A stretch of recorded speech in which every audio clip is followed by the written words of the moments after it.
राधे राधे, हरे कृष्णा। कैसे हो आप सभी लोग? आशा करती हूँ आप सभी परम मंगल में होगे, स्वस्थ हो गए, अच्छे हो गए। आप सभी को सबसे पहले श्रावण मास की अनंत और अनंत शुभकामनाएं। आज की वीडियो ना बहुत ज्यादा इंटरेस्टेड है क्योंकि आज की वीडियो श्रावण मास पर होने वाली है। श्रावण का पावन पवित्र महीना 21 जुलाई से मनाया जा रहा है। संपूर्ण पूजा विधि में बताने वाली हूँ, व्रत के क्या क्या नियम है। इस बार जो सोमवार पड़ रहे हैं वो 5 पड़ रहे हैं। एक खुशी की बात यह है कि इस बार सोमवार से ही सावन का महीना प्रारंभ हो रहा है और सोमवार पर ही सावन का महीना खत्म हो रहा है। अर्थात सोमवार से प्रारंभ है, सोमवार पे खत्म है। हिंदू धर्म में सावन के महीने का बहुत अधिक महत्व होता है। सावन का महीना हिंदू पंचांग का 5वां महीना माना जाता है। यह महीना भगवान शिव को समर्पित होता है क्योंकि भगवान विष्णु तो इस समय क्षीर सागर में जाके विश्राम करते हैं, नींद लेते हैं, अर्थात योग निद्रा में जाते हैं। हिंदू धर्म में सावन के महीने का बहुत अधिक महत्व होता है। सावन का महीना हिंदू पंचांग का 5वां महीना होता है। यह महीना भगवान शिव को समर्पित होता है। इस महीने में भगवान शिव की विधि विधान से पूजा अर्चना वंदना की जाती है। सावन के महीने में सोमवार का महत्व बहुत अधिक होता है। इस माह में शिव जी की पूजा अर्चना वंदना करने से सभी प्रकार की मनोकामनाएं भी पूर्ण हो जाती हैं। धार्मिक मान्यताओं के अनुसार सावन के महीने में भगवान शिव और माता पार्वती का विधि विधान से पूजा करने से भक्त की सभी मनोकामनाएं पूरी होती हैं और इसी के साथ ही सावन के सोमवार का व्रत रखने से भोले बाबा की कृपा मिलती है और सावन के मंगलवार का व्रत रखने से, जिसको मंगला गौरी व्रत भी बोला जाता है, मंगलवार का व्रत रखने से माता पार्वती की कृपा मिलती है। इस साल सावन 21 तारीख से शुरू हो रहा है तो और 19 अगस्त 2024 को सावन का विश्राम हो जाएगा।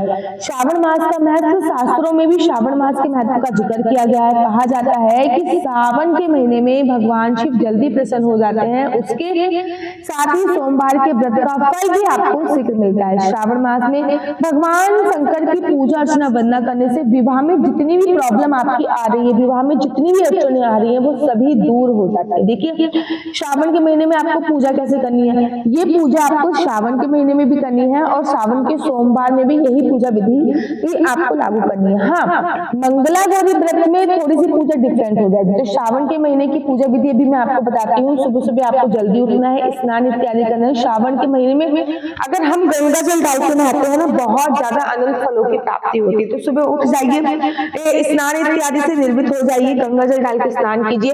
कोई भी वस्त्र पहनो, उसमें सफेद रंग के वस्त्र जरूर इंक्लूड करो। फॉर एग्जाम्पल जैसे कि आप ये कुर्ता देख रहे हो जो मैंने पहना हुआ है, इसमें चिकनकारी व्हाइट कलर की है, तो ऐसा ही व्हाइट कलर का उपयोग जरूर करो क्योंकि आप सुहागन स्त्रियां हैं तो आप प्रॉपर व्हाइट नहीं पहन सकती। फिर उसके बाद पूरे घर की सफाई करो, घर में गंगा जल का अभिषेक करो, मंदिर में दीप प्रज्वलित करो। उसके बाद अगर आपके घर पर ही शिवलिंग है तो वहां पे गंगा जल चढ़ाओ और कच्चा दूध चढ़ाओ, पंचामृत भी चढ़ा सकते हैं। भगवान शिव को पुष्प अर्पित करो।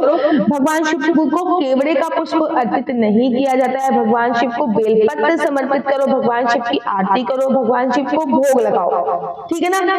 याद रखना, इस बात का ध्यान रखना है कि भगवान को सिर्फ सात्विक चीजों का भोग लगाते हैं और भगवान को हम जो भी भोग लगाते हैं उसको हम स्वयं नहीं खा सकते। फॉर एग्जाम्पल हमने भगवान भोले बाबा को बेर का भोग लगाया तो इंसान फिर बेल ले लेता है और खुद खा लेता है। पहले उसको शालिग्राम से स्पर्श करना चाहिए, उसके बाद हमको उनको खाना चाहिए। भगवान की पूजा में जो जो सामग्री उपयोग होती है वो सामग्री मैं बता देती हूँ। नंबर 1 पंचामृत, 5 प्रकार के फल, 5 प्रकार के मेवा आप ना लाके रख लो। मेवा 5 प्रकार के लाके रख लो, रोज आप चढ़ा दीजिए, ठीक है ना। रतन भी आप भगवान भोले बाबा को समर्पित कर सकते हो, जैसे कि सोना हो गया, चांदी हो गया या फिर दक्षिणा, ठीक है ना।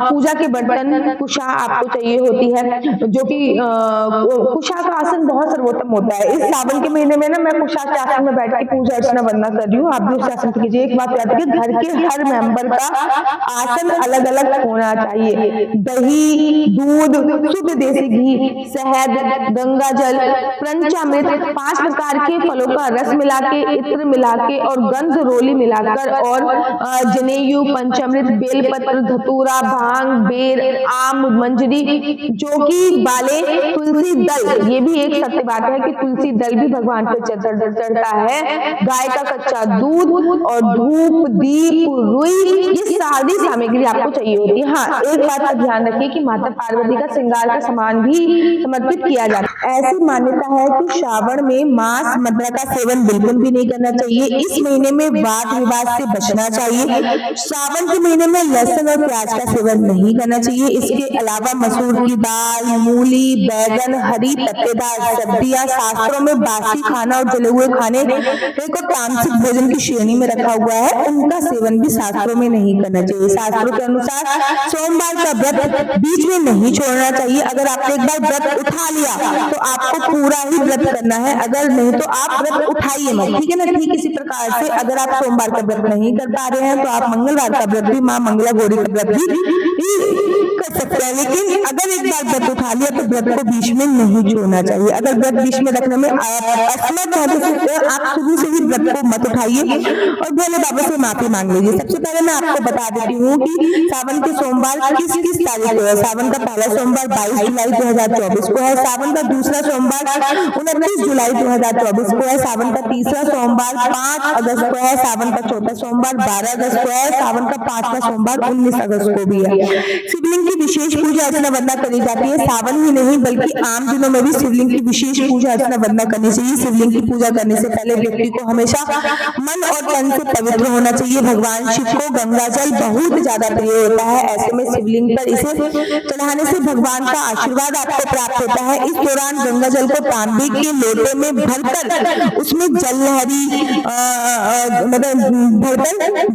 जरूर बनाइए। इससे पहले आपको जल लहरी को बाईं और चढ़ाइए। इसे भगवान गणेश का स्थान माना जाता है। उसके बाद बाईं और जल चढ़ाइए तथा कार्तिकेय जी का वास माना जाता है। मतलब सबसे पहले तांबे का लोटा ले लीजिए, उसमें जल भरिए, सबसे पहले उसको दाईं ओर चढ़ाइए, फिर उसको बाईं ओर चढ़ाइए। मतलब ये मैं शिवलिंग की बात बता रही हूँ, ठीक है ना।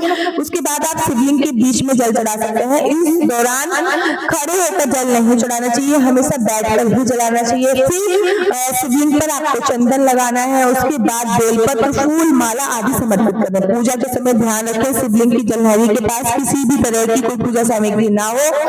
वही ऐसा कहा जाता है कि शिवलिंग की हमेशा आधी परिक्रमा ही करनी चाहिए। जब आप शिवलिंग की परिक्रमा करते हो तो पूरी नहीं करनी चाहिए। शिवलिंग से कोई भी फल फ्रूट आपको खुद नहीं खाना चाहिए। शिवलिंग से जो भी फल फ्रूट, क्योंकि आप लोग जो भी भोग चढ़ाते हो उसमें भगवान के देवों का गण होता है, भगवान के गणों का स्थान होता है। लेकिन अगर आपको वो फ्रूट्स खाने हैं, जैसे कि शिवलिंग से चढ़ा हुआ कोई जल पीना है, शिवलिंग से चढ़े हुए फल इत्यादि को खाना है, तो सबसे पहले आपको उनको शालिग्राम विशेष पठन होगा। एक बात याद रखिए, सावन के सोमवार से ज्यादा इंपॉर्टेंट होते हैं सावन के मंगलवार के व्रत, जिसको कहते हैं मंगला गौरी का व्रत, जो कि बहुत ज्यादा जरूरी होता है। मंगला गौरी का व्रत रखने से आपकी सभी मनोकामनाएं जो होती है वो संपूर्ण होती है। अगर आप चाहते हो कि मैं मंगला गौरी के व्रत के ऊपर डिटेल में वीडियो बनाऊं तो आप लोग मुझे कमेंट्स कीजिए, मैं उसके ऊपर भी डिटेल में वीडियो बनाऊंगी। और अगर आप लोग अपनी कुंडली मुझसे दिखवाना चाहते हैं तो मेरा व्हाट्सएप नंबर है जो कि नीचे फ्लैश हो रहा है, 429-20-25-65। मैं रिपीट कर देती हूँ दोबारा से, 429-20-25-65। आपका बच्चा जॉब करेगा, बिजनेस करेगा, आपको अगर हस्बैंड और वाइफ में आपस में नहीं बन रही है तो क्या कर सकते हैं, आपके जो भी होने वाले हस्बैंड है या फिर जो भी होने वाली वाइफ है उनसे आपके कितने गुण मिल रहे हैं, कितने नहीं मिल रहे हैं, आपकी कुंडली में बिजनेस का योग है या जॉब का योग है, ये सारी जानकारी आपको मैं कुंडली के माध्यम से दूंगी। और अगर आपको मेरी वीडियो अच्छी लगती है तो आप अपना यूट्यूब चैनल हरि बोल को लाइक शेयर सब्सक्राइब करना बिल्कुल भी मत भूलिए। तब तक के लिए मुझे दीजिए इजाजत। एक बात ध्यान रखिए, कुंडली दिखाना बिल्कुल भी फ्री नहीं है, कुंडली दिखाने के थोड़े से चार्ज है, क्योंकि फिर बड़े सारे लोग बोलते हैं हमें अपनी कुंडली दिखानी है, फिर मैं बताती हूँ कि इसके चार्ज है, तो कहते हैं आपने वीडियो में नहीं बोला था, इसलिए मैं वीडियो में